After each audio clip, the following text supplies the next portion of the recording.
Hello everyone. My name is Juan Hernandez, and I was born on a small ranch near Ciudad Obregón in the state of Sonora. From a very young age, I loved working the land, helping my parents plant vegetables and flowers in the yard of our house. So, when I had the opportunity to cross over to the north to look for a better paying job, I accepted without thinking twice. During that time, I learned gardening techniques I never would have imagined. How to prune shrubs into various shapes, design gravel pathways, make flowers grow almost perfectly. Everything looked so different from what I knew back home. However, luck wasn't on my side, and one day, immigration showed up. I was arrested along with other countrymen, and we were deported back to Mexico. I returned to Sonora with very little money, but at least I had the experience I'd gained. I decided to stick with gardening, bought a few tools, and a very old pickup truck. I rented a small house for my wife, Sophia, and my 2 children, Mateo and Anna. My original plan was to save enough to buy a large piece of land and build a decent house, but with the deportation and immediate expenses, I had to postpone that dream. The only thing I could do was look for clients in residential areas where people had the taste and money to maintain beautiful gardens. I started looking for work in luxury subdivisions near Hermosillo. I would drive through the streets, hoping to find someone who needed a gardener. One day, at one of those residential communities, the guard at the gatehouse refused to let me in. He seemed annoyed and wouldn't even let me explain why I was there. I felt humiliated and thought it was best to leave and not waste any more time. Suddenly, a huge, brand new pickup truck pulled up next to me, and the window rolled down. The driver was a man around 50 years old, dressed in a suit with the bearing of a businessman. He asked me what I was doing there. I told him I was looking for gardening work. He glanced at my truck loaded with pruning shears and other tools, told the guard to let me through, saying I was heading to his house. The man introduced himself as Don Aurelio. I drove behind him to his residence. When I got out, he invited me into his garden and asked me to tell him about my experience. I explained that I had worked for several years in the United States taking care of enormous gardens, and that I knew methods for maintaining healthy lawns, planting seasonal flowers, and creating attractive arrangements. Don Aurelio nodded with interest and mentioned that he needed someone trustworthy, as his property was large and somewhat neglected. He also warned me that if I pleased his wife, Dona Jimena, he would take me to his cabin in the mountains, where he also had hectares of garden to tend. It wasn't long before he called her out so we could meet. Dona Jimena came out of the house and smiled kindly. We talked briefly about her idea of filling the garden with colorful flowers. I showed her photos of work I'd done before. She nodded enthusiastically. The lady specifically asked me not to forget the sunflowers, because her daughter Valeria loved them. We agreed on a fixed monthly salary, and I accepted immediately. I started the next day. I was amazed when I saw the true dimension of the place: dry grass, messy shrubs, sick plants. Little by little, I pruned, watered, and fertilized. Every now and then, Dona Jimena would ask me how everything was progressing, and I would show her the progress. Don Aurelio also seemed satisfied. I soon realized I would be spending most of my days there, as the land was enormous and required a lot of maintenance. I felt blessed. I could pay the rent, buy what my children needed, and I didn't have to argue with the guard to get in. A few weeks later, I found out that the family's daughter, Valeria, would be arriving from a trip. From what I heard, she studied and worked in another state and hadn't visited her parents in a while. By then, the garden was taking shape. I had planted sunflowers at the lady's request and carefully tended the flower beds. While I was pruning some bougainvillea, I heard Valeria's voice greeting me. I turned and saw her. She was a young woman around 22 years old, slender with very fine features. She asked if I was the gardener her parents talked about so much. I told her yes. She smiled, came closer to see how the sunflowers were coming along, and commented that she wanted them all around the house. I tried to be courteous and replied that I would do everything possible for them to bloom in every corner where there was enough sun. I noticed she was staring at me intently, as if trying to discover something beyond my work. In the following days, while I worked, she would peek out the window and talk with her friends when she invited them over.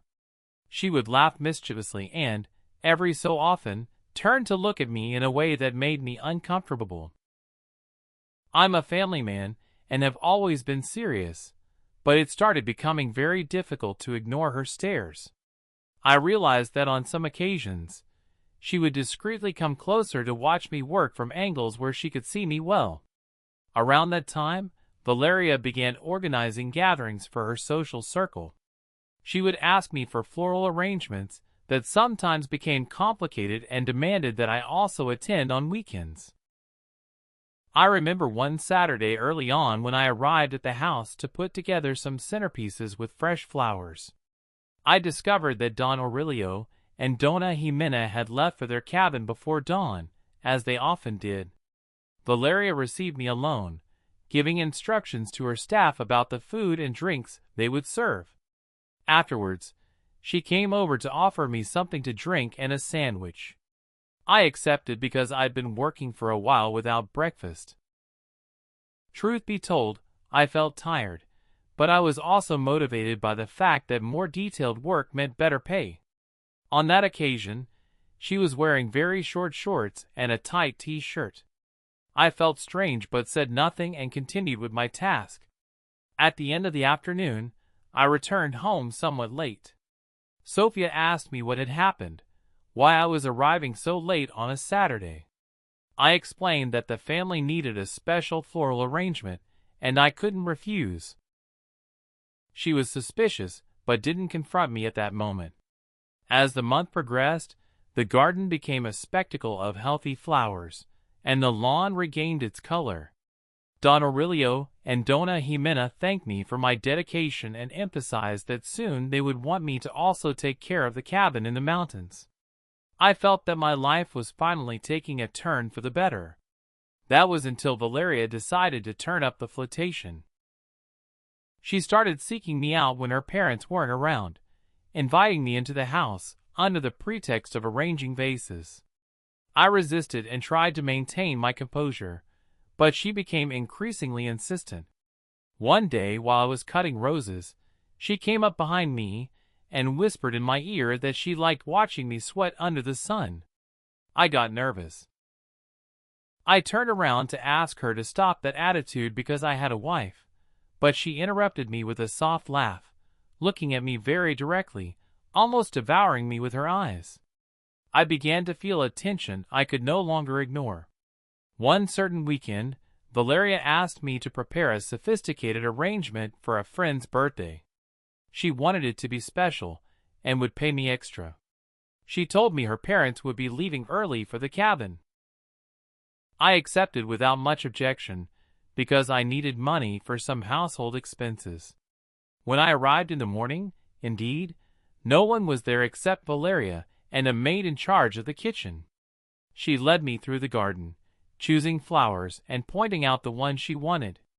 As we did this, suddenly she took my hand firmly. I was stunned. Then she came close to my mouth and kissed me. I pulled back for a moment, trembling, knowing it was a terrible mistake. But her caresses and the soft words she spoke paralyzed me. She took me by the back of the neck, and I couldn't help but kiss her back. Within minutes, we were entangled in the grass as if nothing else existed. For the first time in my life, I felt completely weak in the face of temptation. We ended up in a room, and there I realized the situation was spiraling out of control. Valeria had a body that ignited all my instincts, and I fell into her web without thinking about my family. I returned home late, with my clothes disheveled, arousing suspicion in Sophia. She started asking questions, but I answered evasively. We argued. I became aggressive, yelled at her horribly, something I had never done before. They were scared. That night I barely slept. My head was spinning, thinking about what I had done, but part of me desired it again. The next day, I got up without greeting my wife and rushed to my employer's house, trying to continue my work activities as if nothing had happened. As the weeks passed, Valeria's behavior became more brazen.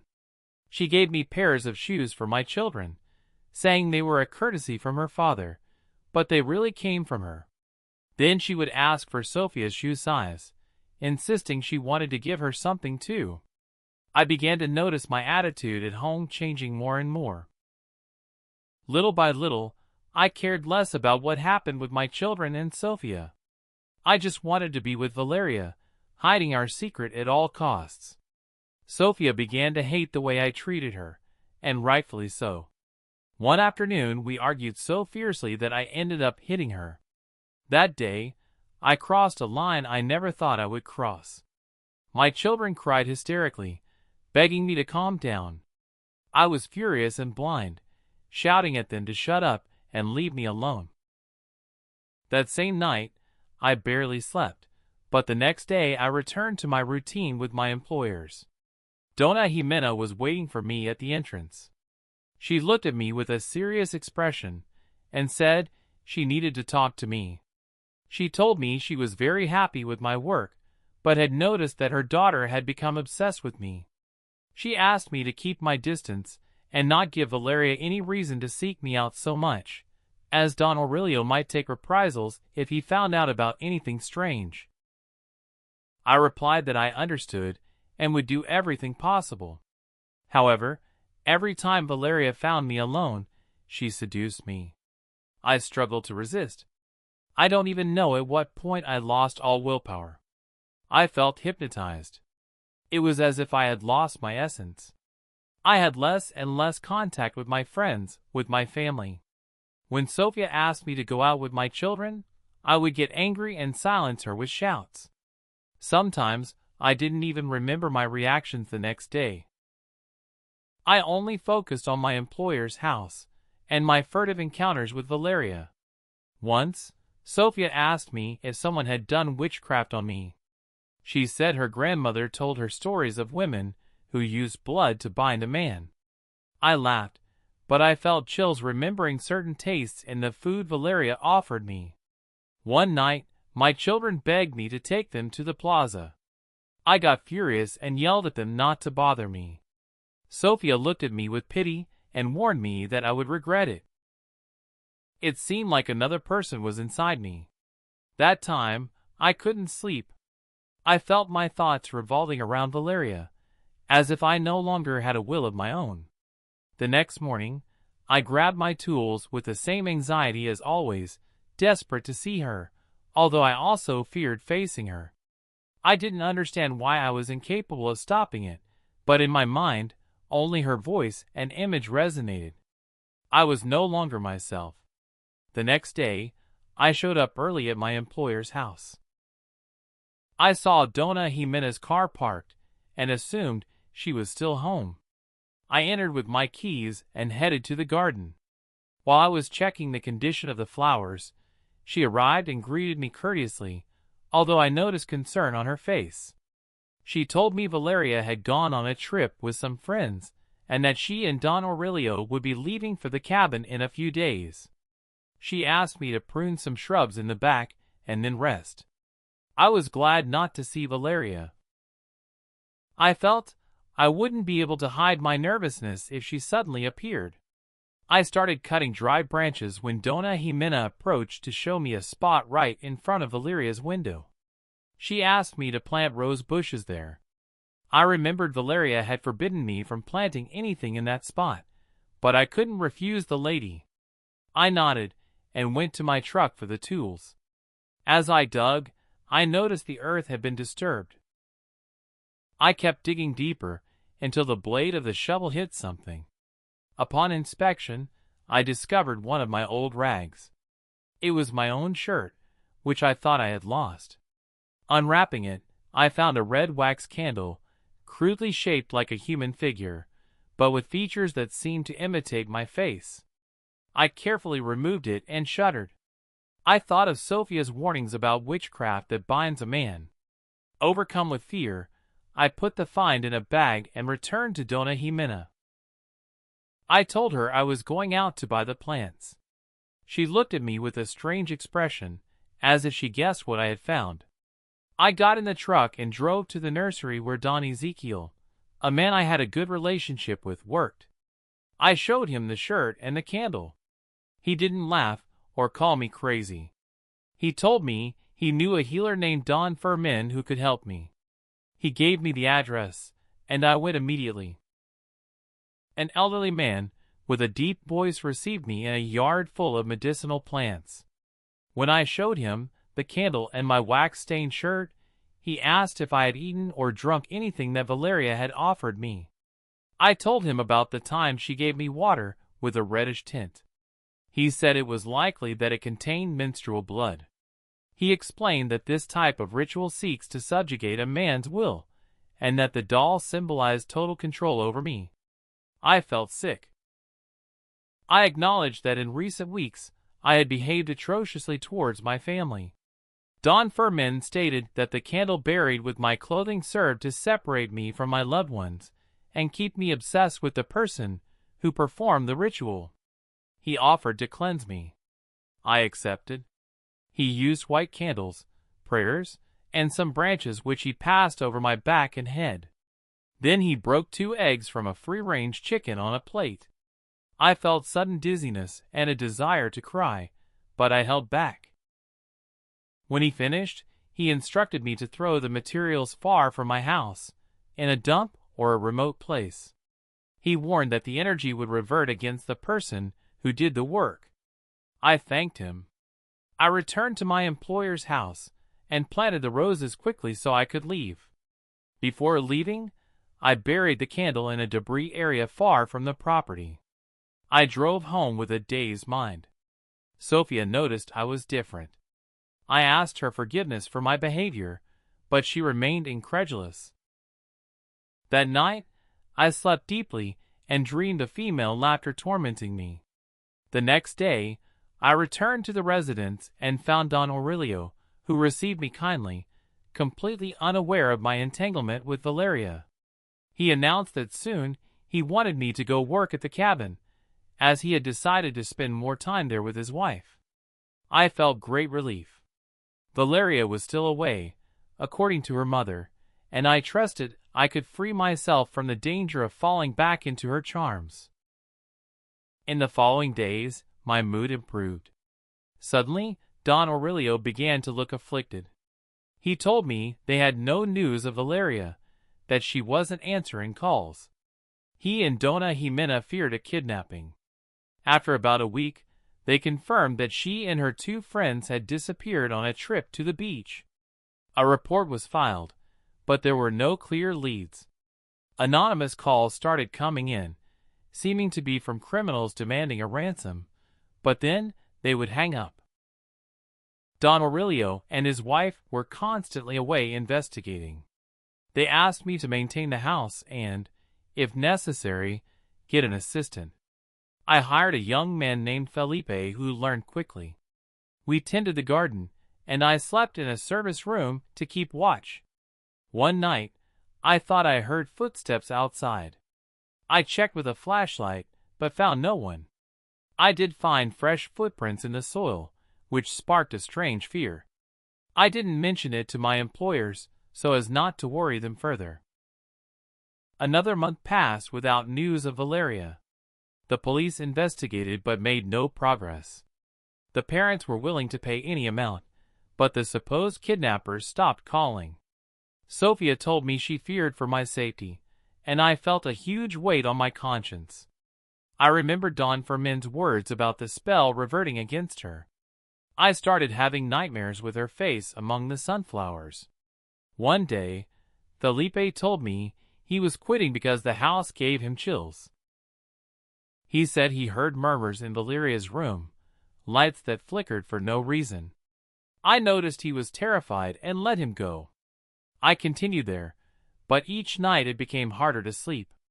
Sometimes, I thought I heard Valeria's voice calling me with an almost ghostly echo. Then Don Aurelio asked me to go to the cabin to prepare the grounds. He wanted to take Dona Jimena there, away from the city rumors. I obeyed, relieved. When I arrived in the mountains, I realized the place was larger than I imagined, but I worked with a somewhat clearer mind. Sophia and my children later joined me, and I settled with them in a small adjoining house. Don Aurelio gave me directions from afar and traveled to different states searching for traces of Valeria. Every so often, new speculations emerged about what happened. A private detective hired by the parents also failed to find her. The time came when Don Aurelio returned with a tired face and asked me to dedicate myself fully to the cabin, as he was thinking of selling the city residence. He offered me a higher salary, trusting me. I accepted and breathed deeply because I didn't want to return to that place where it all began. However, even in my dreams, I kept seeing Valeria's silhouette surrounded by sunflowers. I would wake up drenched in sweat, remembering the obsession that dominated me when I tasted her foods and drinks. Many nights I wondered if the misfortune of her disappearance was a simple coincidence or the effect of the witchcraft she herself had cast. Time passed, and there was still no news. Dona Jimena would cry on the phone. Months turned into years. The fate of Valeria and her friends was never confirmed. The police shelved the case. Don Aurelio and his wife were consumed by the search. I kept working at the cabin, increasingly focused on my family. My children grew, and Sophia helped me stabilize my life again. But despite having freed myself from that spell, my conscience was marked. Every time I see a sunflower, I remember Valeria's gaze and feel a chill run through my body. When I walk through the fields surrounding the cabin, I sometimes think I hear her laughter. I turn with fear, but there is no one, only the wind hitting the branches. Inside, I know this memory will always accompany me. Somehow, she paid a very high price for trying to trap me with her dark arts, and I carry the guilt of having given in, forgetting my family and putting them at risk. I have told this story exactly as I lived it, hoping that no one else falls into something like this. I began to notice disturbing events at the cabin. At night, the dogs would howl for no apparent reason, staring towards the hill. Once, I saw strange lights among the bushes, but when I went out to check, I only found silence and a light mist. One dawn, I heard a window slam shut and ran to secure everything. I found the living room window wide open, even though I swore I had locked it before bed. My children said they heard whispers outside, voices that seemed to pronounce my name. Sophia begged us to leave, but I needed to keep working to not lose our livelihood. I often thought of Don Furman's warning. He said that when the spell is broken, the negative energy returns to its origin. That made me feel a mix of relief and horror. I wondered if Valeria was paying with her life for something she should never have attempted. Still, I remembered her with a strange fear, as if she might appear from behind a bush at any moment. On one occasion, while installing new flowers near the cabin entrance, I noticed one of the furrows looked disturbed. I approached and saw a withered sunflower lying in the soil. It wasn't sunflower season, and I hadn't planted any there. Panic invaded me. I looked around, expecting to see someone. I found nothing, only the wind blowing. Sophia saw it and asked me what it meant, but I didn't know how to answer. I tore up that sunflower and burned it behind the cabin, trembling from head to toe. Shortly after, a rumor arrived that the truck in which Valeria and her friends were traveling had been seen abandoned on a coastal road.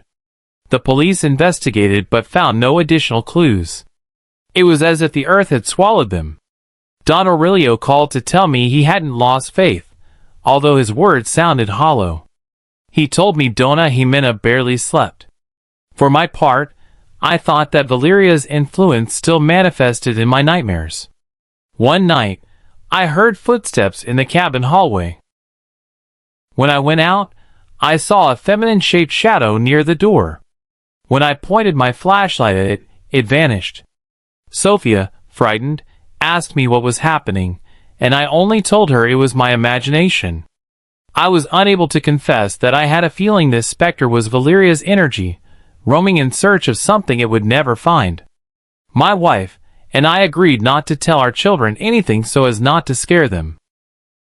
But one afternoon, while Mateo was playing in the yard, he ran to tell me that a lady in a white dress was watching him from the edge of the woods. I went to check and saw no one. I stood for a long time looking among the trees, listening to the silence broken only by the chirping of crickets. I felt my heart pounding wildly, imagining Valeria appearing at any moment. Finally, Don Aurelio's visits became less frequent. He seemed increasingly devastated. He paid me punctually, his gaze lost. On one occasion, he brought some boxes with Valeria's belongings to store in the cabin. He said he couldn't stand seeing them at the residence. Among those things was a notebook and several photographs. Without meaning to, I saw one where she was smiling in the middle of a field of sunflowers. I felt a lump in my throat and looked away. Don Aurelio left the boxes with me and left without saying goodbye. A few days later, I dreamed of Valeria again. In the nightmare, she walked barefoot through the cabin, leaving red footprints like blood. She whispered something unintelligible and suddenly opened her mouth, from which insects emerged. I woke up screaming, and Sophia hugged me anxiously. I couldn't find words to explain what I was living through. But I knew this torment was a consequence of having gotten tangled up with her.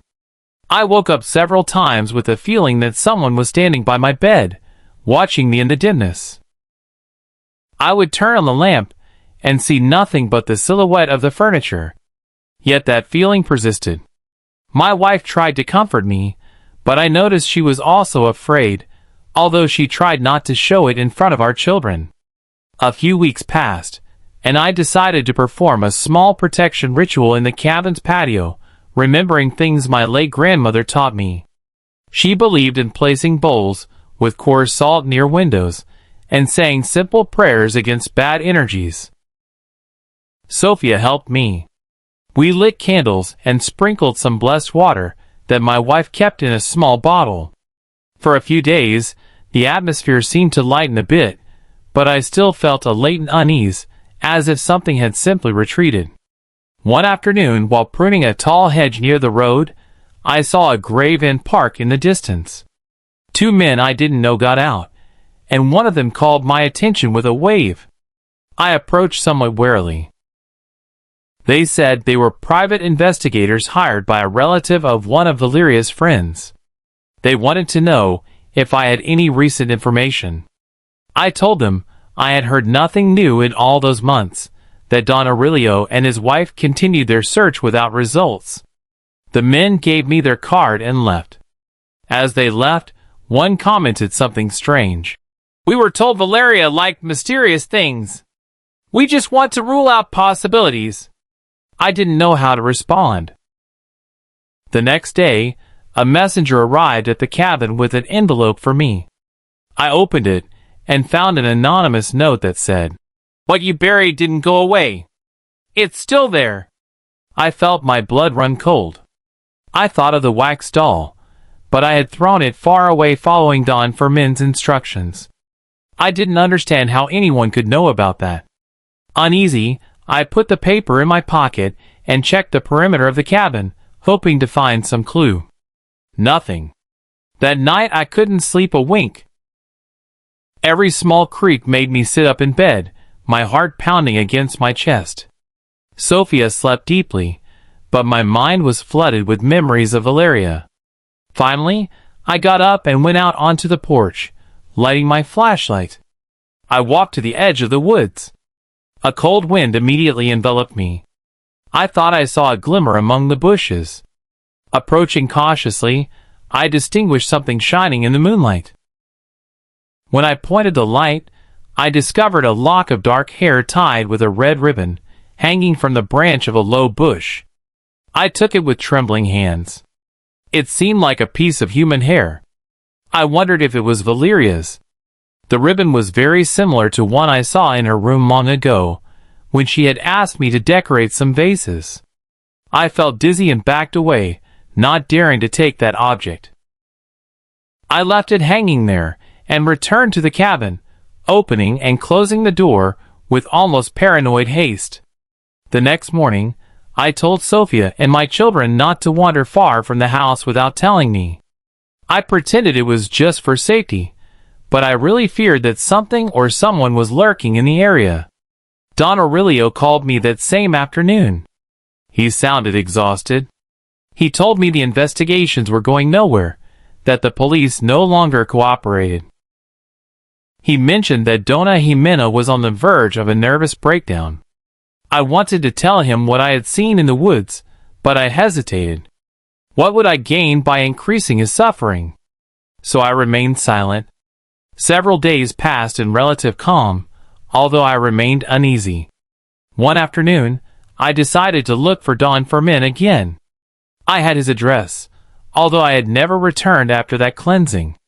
I traveled to the small town where he lived. When I arrived, I found his house closed, the windows boarded up. I asked a neighbor, who told me no one had seen him for weeks, that he had left suddenly. I returned empty-handed, and with even greater unease. In the middle of the night, I woke up with a strange impulse. I felt a need to dig something up near the cabin, as if a force I couldn't resist was calling me. I got out of bed without making a sound, turned on my lamp, and went to the chicken coop where I kept a shovel. I started digging near the back fence, without knowing exactly why. After a while, I stopped, realizing how absurd what I was doing was.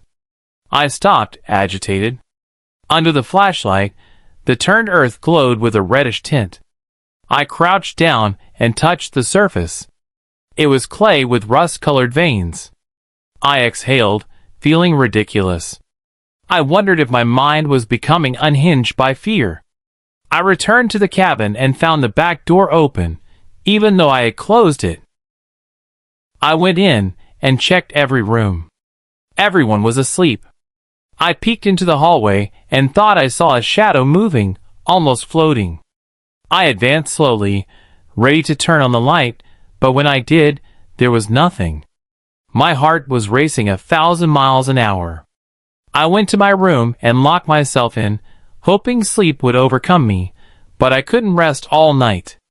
The next day, Sophia told me she had heard noises and asked me why I had been outside so late. I lied, saying I had insomnia and went out for some air. She looked at me with concern, but didn't insist. My children seemed oblivious to it all, as we kept them busy with chores and games.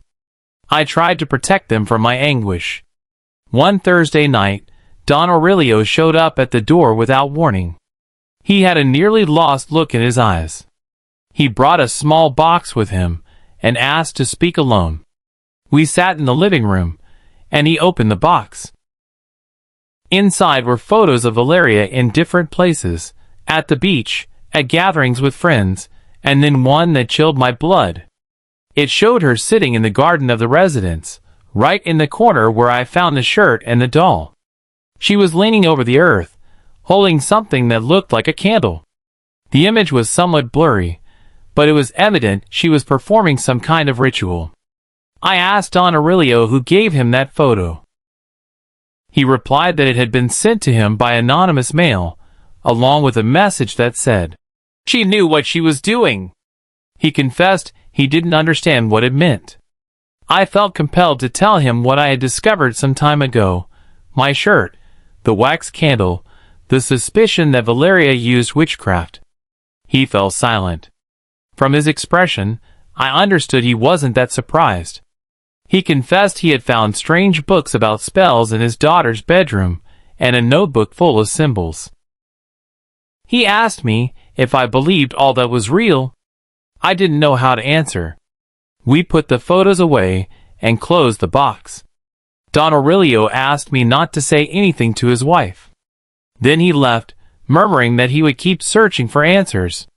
I sat in the living room for a long time, ruminating on the idea that Valeria truly mastered these practices. While mentally reviewing every detail, I noticed the window was fogged up from the inside, as if something warm was breathing near the glass. The days passed, and with each one, the feeling of being watched grew.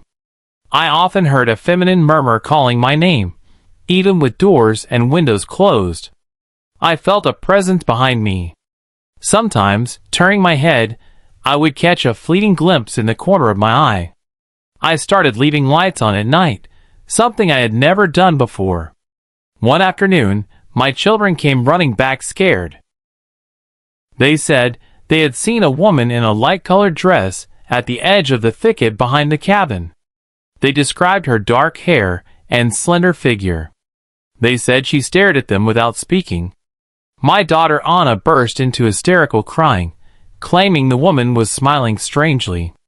I ran to the spot they indicated and only found faint footprints, as if someone had been standing there. I wanted to believe it was a stranger, perhaps someone lost, but I couldn't stop thinking about Valeria. That night, Sophia demanded that we leave the cabin. She said she couldn't stand the tension and the children's fear anymore. I refused. I reminded her that Don Aurelio trusted me and had helped me in the past. I couldn't just abandon the job. She yelled that she was fed up with my excuses. The argument escalated, and for a moment, I remembered my worst days under the influence of the witchcraft. I restrained myself and apologized. In the end, we agreed to stay a while longer, but I promised that if things got worse, we would leave. One Sunday afternoon, I received a call from an unknown number. When I answered, I heard a distorted female voice whisper, "You still belong to me." I felt an atrocious chill and hung up immediately.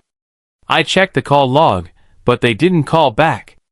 I left the phone on the table, trembling, and noticed my children watching me curiously. I told them it was a wrong number, trying to hide it. Sophia knew something was wrong and demanded the truth. I preferred not to hurt her further, so I said it was a possible phone scam. That night, my dreams were a succession of images of Valeria. I saw myself kissing her, burying things in the garden, listening to her laughter as she offered me reddish water in a glass with ice. I woke up drenched in sweat, screaming her name. Sophia got up alarmed, and I excused myself, saying it had been a nightmare. Everything seemed to be sinking me into an ever deeper abyss. The next morning, at the cabin door, I found a message written in white chalk.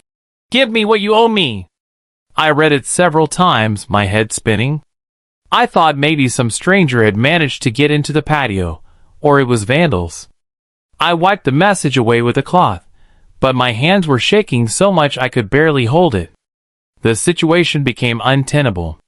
Sophia could no longer hide her tension. My children cried at night, saying they heard footsteps on the roof. One dawn, a loud thud startled us. I ran out with a machete, thinking of a large animal, but I found a broken pot on the ground. It was one of the pots I had brought from the residence. The disturbing part was that the pot had been intact the night before, and there wasn't enough wind to knock it over. Finally, Sophia gathered the essentials and decided to leave with the children to her sister's house near Ciudad Obregón. I stayed alone in the cabin with a knot of guilt in my throat. I didn't want to lose my family, but I couldn't flee without talking to Don Aurelio. I promised myself that when he returned, I would give him my resignation. The days alone were torture. The silence oppressed my chest. I heard noises I couldn't identify, footsteps in the kitchen, the creak of doors. I would sit in the living room with the light on, unable to sleep. One night, I felt again the urge to go into the woods. This time, I didn't resist. I grabbed the flashlight and went in among the trees, calling out to Valeria. I felt like I was going mad. I wanted her to appear once and for all and clarify this torment, whatever it was. I walked for hours without direction, shouting into the darkness. Suddenly, I tripped over a root and fell to the ground. The flashlight rolled away and went out. I fumbled to turn it back on and saw I was in front of a clearing. I noticed something shiny in the undergrowth. Approaching, I saw a small cross made of branches tied with a red ribbon, stuck in the earth. It had some wax stains. It looked like a handmade symbol, part of a ritual. I tore it out with rage and threw it far away. At that moment, I felt a current of freezing air that stole my breath. I thought I heard the name, Juan, pronounced by a female voice. I began to tremble. I retreated and ran towards the cabin. I had never felt such pure terror. When I arrived, my body was drenched in sweat, and my legs could barely hold me. I went in and locked the door, as if that could protect me from something that wasn't physical. 2 days later, Don Aurelio showed up unexpectedly. He knocked on the door and found me a wreck. He told me he had bad news. The police had closed Valeria's case due to lack of evidence. Dona Jimena was sinking into depression. He could no longer pay for more detectives and had no strength to keep searching for non-existent clues. He took me by the shoulder and thanked me for everything. He told me the cabin was at my disposal while he sorted out his affairs. He looked at me with pity, as if he knew I was also suffering from something I didn't dare fully confess. I accompanied him to his car. Before leaving, he confessed he was thinking of selling the property, that there was no point in keeping it anymore. He left with a somber face. I stood there, feeling empty and guilty. That same night, I began to pack my things. I decided to leave. However, as I was loading tools and belongings into my old pickup, I had a final impulse. I went to the service room, grabbed a shovel, and walked to the clearing in the woods where I had found the branch cross. I started digging desperately, without thinking, guided by an atrocious hunchback. The night was pitch black, and only my flashlight lit the way. I tore into the earth and felt a nauseating smell, like a dead animal. I plunged the shovel in again, and a piece of white cloth stained with dried blood emerged. I recoiled with disgust. I felt I was about to unearth something terrible. I knelt down. The piece of cloth seemed to be part of a woman's garment. I saw a pattern that vaguely reminded me of beachwear. A tremor shook me. I quickly threw earth back over it, without digging up anything more. My mind screamed that I couldn't face what was there. With trembling hands, I ran to the cabin and called the police. Confused, I explained that I had found something strange in the ground. They said they would send a patrol. 2 officers arrived at dawn. They inspected the site, took photos, and secured the area. They asked me not to say anything until the identity of what was found was confirmed. I fled from there in my truck without waiting any longer. I drove to the ranch of Sophia's sister. She received me with a serious expression when she saw me so pale. I hugged my children and, for the first time, cried uncontrollably. I told them part of what happened, leaving out my certainties about witchcraft. Days later, I learned from the officers that they had found human remains, but they gave me no further details. I don't even